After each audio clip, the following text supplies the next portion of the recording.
अनुच्छेद 370 की बहाली को लेकर डॉक्टर फारूक अब्दुल्ला का बड़ा बयान। मंच बनाकर केंद्र के विरुद्ध आंदोलन शुरू करने का किया आह्वान। अधिकारों को लिए यहां किसानों की तर्ज पर बलिदान देने की कही बात। भाजपा प्रदेश उपाध्यक्ष श्यामलाल शांधी ने किया जम्मू संभाग की सभी सीटों को जीतने का दावा। भाजपा का मुख्यमंत्री बनने का लक्ष्य लेकर भाजपा कर रही चुनावों की तैयारी।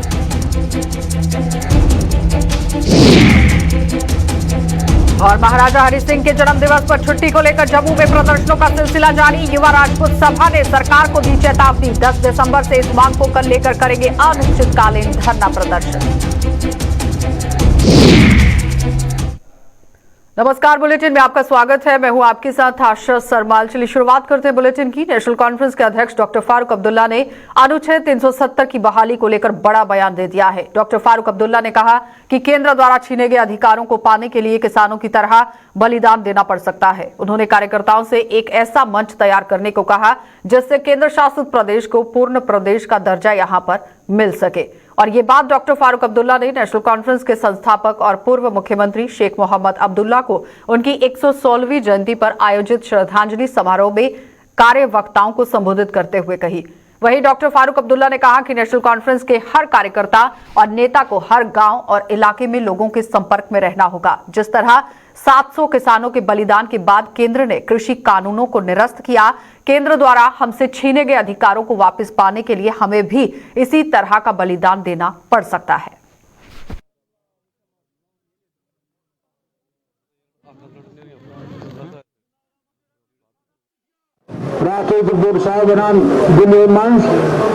टूरिज्म बदो जन टूरिज्म की सोरी के है बात करिए 50,000 नौकरी लगन कम कट गई है। तो हरे कदान स्वयं इंसान बैंक में होते नहीं थे लोग जम्मू कश्मीर में कोई पंजाब के हरियाणा पठन बच्चे तो बच्चे को गसन अगर ये इस आवाज तुलान थी कोशिश दबाव तुम तो साने अखबारन मीडियास कितन के तुमन पर दबाव अगर तुम का चीज जोर जोर लखन सदर के थाने से बुलावन ये हालत से पांच वना ये चाहे पुलिस आजादी कतल छन लोग हसन कहते करी मर तुम क्या बेगुना ये लोग शोर को जाओ चीज इतिहास के इतफाक तो मजबूती इन लोगों आवाज तक तुम्हें गई आज फिर हम जिसम वापस दिन कि तुम हकत मन पान में पूरी का दफन करित वन तो चाक इंसान बेचारे उस वन के कब्र में छो तुमसे मोल मोच पारा तब बोलस मन उमर सोबस गमत तुम कर उन चाहते करो वापस कैसे ऐसा नहीं हुई थे फिर जगुर हमारे में हिसाब यह खरीदो इससे हम लोग हिसाब नहीं होते हैं के साथ तमिश बचन कोई बचने तमिश इसलिए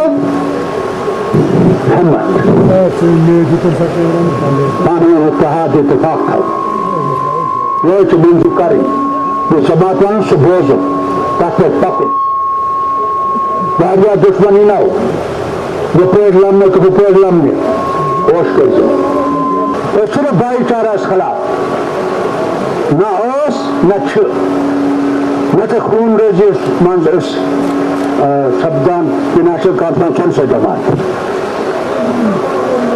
मगर इन तक उठन इतने निमाओ कहो रेतो पत्र ये 7 ज्यादा किसान मौत इन पैसा बे किसानन हज वापस नीन तम 3 बिल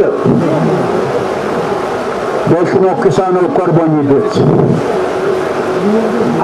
सिफा पर कुर्बानी दिन पन हक वापस आने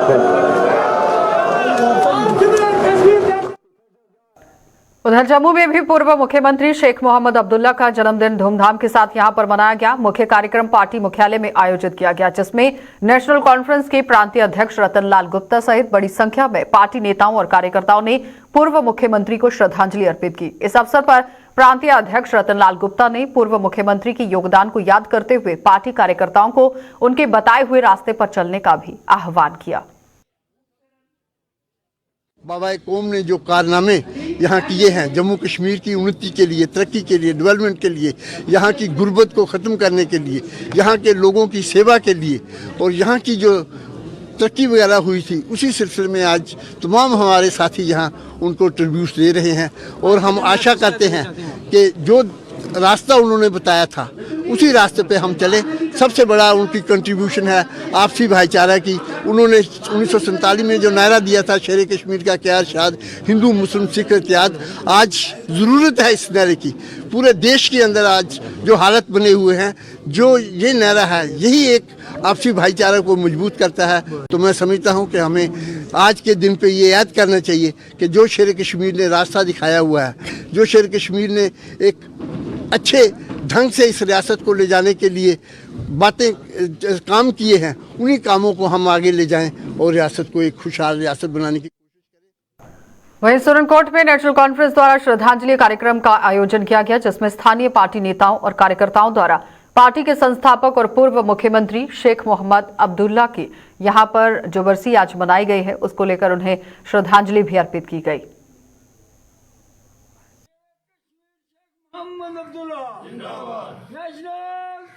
मोहम्मद अब्दुल्ला बाबा कौम को आज हमने खराज तहसीन जो है यहाँ पर पेश किया है और इसकी शुरुआत तलावत कुरान पाक से हुई। अभी आपके सामने मौलवी मुश्ताक साहब जो है साल साल के लिए दुआ कर रहे थे, अल्लाह उनकी मग़फ़िरत करे। तो आज के दिन 5 दिसंबर को जो है हमेशा हम जो है उनको आज जो है वो खराज तहसीन पेश करते हैं। तो भाजपा के प्रदेश उपाध्यक्ष व पूर्व मंत्री श्यामलाल चौधरी ने राजौरी का दौरा किया और पार्टी द्वारा जिला राजौरी का प्रभारी यहां पर नियुक्त करने के बाद उनका ये पहला राजौरी दौरा था। वहीं अपने दौरे के दौरान पूर्व मंत्री जिला कार्यकारिणी की बैठक लेते हुए नजर आए और बैठक में जहां पार्टी को मजबूत करने को लेकर चर्चा की गई, तो वहीं स्थानीय लोगों की समस्याओं को लेकर भी चर्चा की गई। इस अवसर पर मीडिया को संबोधित करते हुए पूर्व मंत्री श्यामलाल चौधरी ने आगामी विधानसभा चुनावों में पार्टी की जीत का दावा किया। उन्होंने कहा कि भाजपा जम्मू कश्मीर में अपना मुख्यमंत्री बनाने के लक्ष्य को लेकर चुनावों की तैयारी कर रही है। पूर्व मंत्री ने कहा कि जम्मू संभाग की सभी सीटों पर जीत हासिल करने के साथ साथ इस बार पार्टी घाटी में भी अच्छा प्रदर्शन करेगी। मैंने पहले भी कहा कि हमारी राष्ट्रीय नेशनल वर्किंग कमेटी होती है, उसके बाद प्रदेश की होती है, प्रदेश के बाद ज़िले की होती है। आज रजौरी ज़िले की, रजौरी डिस्ट्रिक्ट की वर्किंग कमेटी है और रजौरी डिस्ट्रिक्ट का मुझे पार्टी ने एज ए प्रभारी के नाते जिम्मा दिया है। उसके लिए मेरी आज एज ए प्रभारी पहली मीटिंग है और मीटिंग में जो संगठन की बातें हैं उसके लिए चर्चा की जाएगी और अपने समाज के, अपने कार्यकर्ता को जब भी कोई ऐसी कोई मुश्किल आती है उसके लिए भी चर्चा की जाएगी।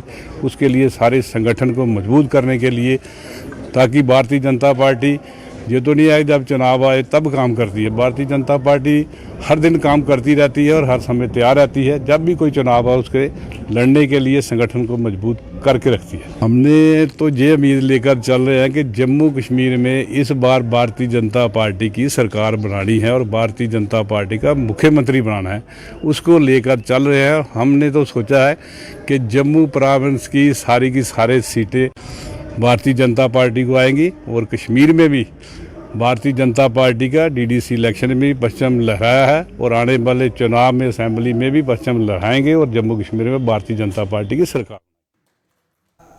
महाराजा हरि सिंह के जन्मदिवस पर सरकारी अवकाश को लेकर जम्मू में प्रदर्शनों का सिलसिला बदस्तूर जारी है। इसी कड़ी में आज जम्मू में तवी ब्रिज पर स्थित उनके स्मारक स्थल पर युवा राजपूत सभा द्वारा धरना प्रदर्शन किया गया, जिसमें विभिन्न संगठनों के जनप्रतिनिधि भी यहां मौजूद रहे और इस अवसर पर युवा राजपूत सभा के अध्यक्ष हैप्पी सिंह ने चेतावनी दी है कि अगर सरकार ने जल्द महाराजा हरि सिंह के जन्मदिवस पर सरकारी अवकाश की घोषणा नहीं की तो वो 10 दिसंबर से इसी स्थान पर अनिश्चितकालीन धरने पर बैठ जाएंगे।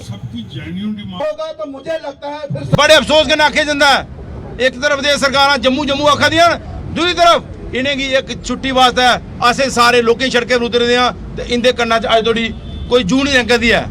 आने वाली 10 तरीक गी युवा राजपूत सभा शाना बसाना सारे जम्मू के लोकें की अपील करती है, जेड़े इत्थे लोग आए दिन अगर हाली दे चक्का जाम दी काल नहीं देगे, लेकिन आज युवा राजपूत सभा अगर साड़ी गल नहीं मन्नी गई, आने वाली 10 तरीक की युवा राजपूत सभा इस जगह पर टेंट लाएगी और टेंट लाइए बैठेगी और दौड़ी नहीं उठेगी जब तक महाराजा हरि सिंह की छुट्टी जरी नहीं। महाराजा हरि सिंह पहले अस माननीय LG साहब मनोज सिन्हा साहब जेड़ी रूलिंग पार्टी है जेड़ा विपक्ष है सारे लोगों के अपील कर रहे हैं कि तुसें बाद महाराजा हरि सिंह का सहारा लेना है, जिसले लोगों को वोट मंगन जाना है।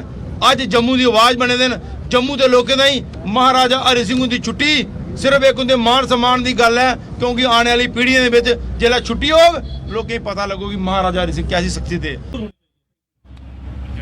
थैंक यू कालीदास जी। ये डिमांड सबकी जेन्युइन डिमांड होगा तो मुझे लगता है सरकार घुटने टेकेगी। तो मैं अपनी तो जम्मू कश्मीर में सरकारी विभागों में काम करने वाले अस्थायी कर्मचारियों को नियमित करने की मांग को लेकर Jammu Kashmir UT employees United front जल्द ही बड़ा आंदोलन करने जा रहा है और इसकी जानकारी आज जम्मू में फ्रंट के प्रधान भूपेंद्र सिंह ने मीडिया को संबोधित करते हुए दी। उन्होंने कहा कि पिछले काफी समय से सरकार अस्थायी कर्मचारियों को नियमित करने के लिए आश्वासन दे रही है, लेकिन आज तक सरकार ने इन कर्मचारियों को नियमित करने के लिए कोई पॉलिसी नहीं बनाई। उन्होंने कहा कि सरकार के रवैये को देखते हुए अब फ्रंट यहां जिला स्तर पर आंदोलन शुरू करने जा रहा है और उसके बाद जम्मू में भी एक बड़ी रैली निकालकर सरकार तक अपनी आवाज को पहुंचाया जाएगा। हम सरकार से ये अपील कर रहे हैं, हम सरकार से ये बार बार कह रहे हैं कि 3 मुद्दों को लेके जो फ्रंट बना है, उन 3 डिमांड्स जो हमारे कर्मचारियों की है उनको हल किया जाए। सबसे पहले रेगुलेशन पॉलिसी रेगुलाइज किया जाए सभी जो हमारे अनरेगुलाइज्ड एम्प्लॉइज हैं, PHE के अंदर हैं, हमारे शिक्षा विभाग के अंदर हैं, हमारे होम गार्ड्स हैं, NYC हैं, रैबरे खेल्स हैं, MG नरेगा के अंदर हैं, हेल्थ के अंदर हैं, और भी जो एम्प्लॉई हैं जो अनरेगुलर हैं उनको रेगुलर किया जाए। बार बार सरकार एश्योरेंसेस देती है, जैसे होम गार्ड्स को बार बार एश्योरेंसेस दी, हमारे PHE के कर्मचारियों को एश्योर किया कि आपको करेंगे, लेकिन अभी तक कोई भी कार्रवाई जो है वो इस पे रेगुलेशन की नहीं हुई। मुद्दों पे सरकार ने अभी तक कोई भी ठोस नीति जो है वो नहीं बनाई है। लिहाजा मजबूर होकर फ्रंट ने ये फैसला किया है कि ये फ्रंट जम्मू के अंदर डिस्ट्रिक्ट लेवल प्रोटेस्ट करेगा। बड़ी जल्दी हम वो कैलेंडर इशू करेंगे, कौन से किस दिन कौन से डिस्ट्रिक्ट में प्रोटेस्ट होगा। उसके बाद पूरे डिस्ट्रिक्ट्स में जाने के बाद हम लोग कर्मचारियों के पास जाएंगे और जो भी उनकी समस्या होगी सोचेंगे समझेंगे। उसके बाद जम्मू में एक बहुत बड़ी रैली कर्मचारियों के हित में होगी और उस रैली का जो मेन माध्यम होगा वो हमारी 3 डिमांड्स जो मैंने पहले आपके सामने रखी, इन 3 डिमांड्स को लेके जम्मू में बहुत बड़ी रैली जो है वो होगी। ऑल जम्मू कश्मीर पंचायत कॉन्फ्रेंस के चेयरमैन अनिल शर्मा ने बहुजन समाज पार्टी के सांसद राजा राम के साथ मुलाकात की और उन्हें पंचायतों से जुड़े मुद्दों से संबंधित भी ज्ञापन सौंपा। यहां पर मीडिया से बातचीत करते हुए उन्होंने सांसद राजा राम ने अनिल शर्मा को आश्वासन भी दिया है। वहीं बहुजन समाजवादी पार्टी उनके इस संघर्ष में उनके साथ है और इस संघर्ष में वो ऑल जम्मू कश्मीर पंचायत कॉन्फ्रेंस की हर तरह से मदद करेंगे। इस तरह से आश्वासन भी आज यहां पर दिया गया। इस मौके पर सांसद राजा राम ने पूर्व सरकारों पर भी जमकर निशाना साधा। गरीबों की लड़ाई लड़ रहे हैं तो ये इशू हमारे से रिलेटेड होगा और हम इसको पढ़ के अपने नेता को अवगत कराएंगे और हर संभव हम कोशिश करेंगे कि ये लोग बहुजन समाज पार्टी का जो नीला झंडा है, खैर इन्होंने कहा है कि मैंने और पार्टियों को दिया है, लेकिन मैं एक लाइन कहना चाहूँगा कि ये उन पार्टियों को दिया है जो पार्टियाँ लगा। चलिए बुलेटिन में फिलहाल इतना ही। देश और दुनिया की खबरों के लिए आप बने रहिए हमारे साथ।